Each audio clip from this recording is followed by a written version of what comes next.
চারপাশে ঘটতে থাকা ঘটনা বলি, বিশেষত সাধারণ মানুষের সমস্যা, যন্ত্রণা যদি বুকে না বেঁধে তাহলে সৃষ্টিশীল কোনো কাজ করা যায় না। সংবেদনশীল মানুষ সেসব মর্মে মর্মে অনুভব করে, কোনো না কোনোভাবে তা প্রকাশ করেন। কেউ অক্ষর শব্দমালা সাজিয়ে, কেউ বা রং তুলির আঁচড়ে। বর্তমানে ভোটার তালিকার বিশেষ নিবিড় সংশোধন নিয়ে বঙ্গে যে পরিস্থিতি, তাতে রাজনীতির বাইরে সৃষ্টিশীল মানুষজন নিজেদের মতো করেই প্রতিবাদ করছেন।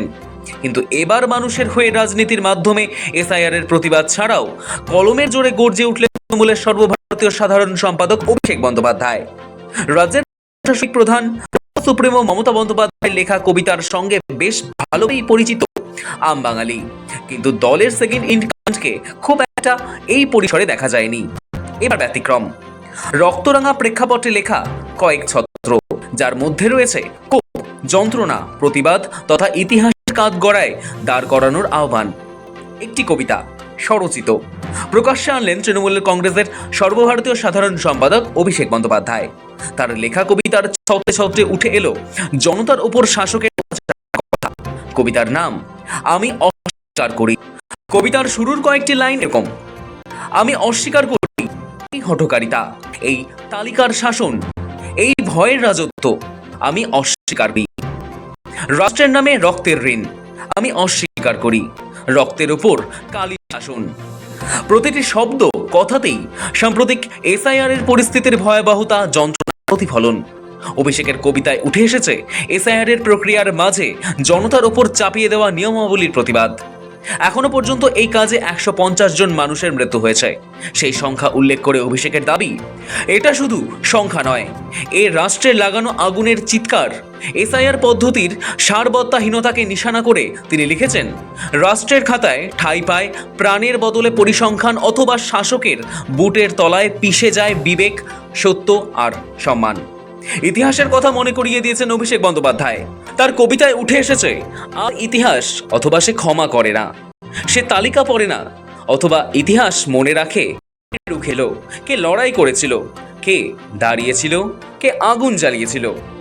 যে মানুষকে তুচ্ছ করে ইতিহাস তাকে কখনো ক্ষমা করে না। সোমবার নিজের সোশ্যাল মিডিয়া হ্যান্ডেলে কবিতার ছবি পোস্ট করে অভিষেক লেখেন, মানুষের জীবন ভেঙে দেওয়া এক কুপ্রক্রিয়ার বিরুদ্ধে নিজের অন্তর্দাহ ও জনতার যন্ত্রণা, ক্ষোভকে তিনি কবিতার ভাষায় তুলে ধরেছেন বলেই তার দাবি। লাল সাদা রঙে তৈরি কবিতার পোস্টারে কলমের ছবি, রক্তাভ ব্যাকগ্রাউন্ড আর নিচে অভিষেক বন্দ্যোপাধ্যায়ের স্বাক্ষর, সব মিলিয়ে স্পষ্ট রাজনৈতিক বার্তা।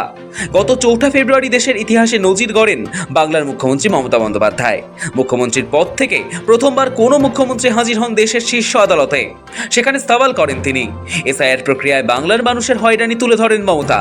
তার কোনো কথায় বাধা দেননি বিচারপতিরা। প্রায় 5 মিনিট সময় দেশের প্রধান বিচারপতির সামনে কমিশনের একের পর এক তুগলকি সিদ্ধান্তের কথা তুলে ধরেন মমতা বন্দ্যোপাধ্যায়। যদিও এত অল্প সময় এসআইআর নিয়ে মানুষ হয়রানি প্রসঙ্গে মাথা ঘামাতে রাজি নয় পদ্ম শিবির, পাল্টা সময়ে সময়ে দফায় দফায় তৃণমূলকে তোপ দেখেছে বিজেপি। तृणमूल कांग्रेस का एजेंडा एकदम साफ है कि पश्चिम बंगाल की वोटर लिस्ट में बांग्लादेशी घुसपैठिया रहे, रोहिंग्या रहे, जो इस पृथ्वी का माया त्याग करके ऊपर चले गए वो भी रहे, जो फेक वोटर्स है खाली जमीन पे प्लॉट्स के ऊपर जिसका नाम रख दिए इन्होंने, उसका भी नाम वोटर लिस्ट में रहे। कैसे ये चल सकते हैं? বর্ডারটা তো ফাঁকা, 540 কিলোমিটার জমি দিল না বিএসএফ কে, হু করে ঢুকছে ছাড় পোকার মতো। ইলেকশন কমিশন সবে ট্রেলার দেখিয়েছে, ব্রেকফাস্টে 58 লাখ, আর লাঞ্চ হবে 14 ফেব্রুয়ারি, সেই দিন বুঝতে পারবেন যে এসআইআর এর চাপ বলে যে মৃত্যুগুলোকে বা আত্মহত্যাগুলোকে চালানোর চেষ্টা করা হয়েছিল, আদপে সেটা এসআইআর এর চাপ না, সেটা পুরোটাই হচ্ছে তৃণমূলের চাপ। অতীতেও হয়েছে, ভবিষ্যতেও হবে। কিন্তু যে এসআইআরটা এর আগের বার 2.5 বছর লেগেছিল, সেই এসআইআরটা ভোটের আগে 3 মাসে করতে গিয়ে এত বড় বিপদ ডেকে আনছে, এই পদ্ধতিটাতে আপত্তি আছে মমতা বন্দ্যোপাধ্যায় এবং বাংলার মানুষের। এর সঙ্গে তো এসআইআর এর বিরোধিতা করার কোনো জায়গা নেই। মোহাম্মদ সামিকে নোটিশ, লজ্জা করে না? জয় গোস্বামীকে নোটিশ, লজ্জা করে না?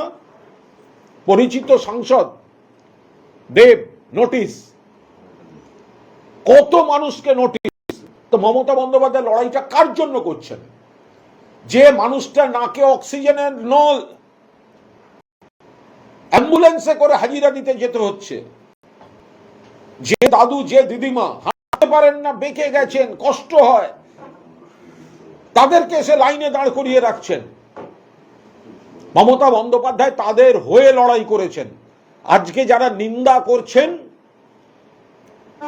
জনগণ তাদের প্রত্যাখ্যান করবেন।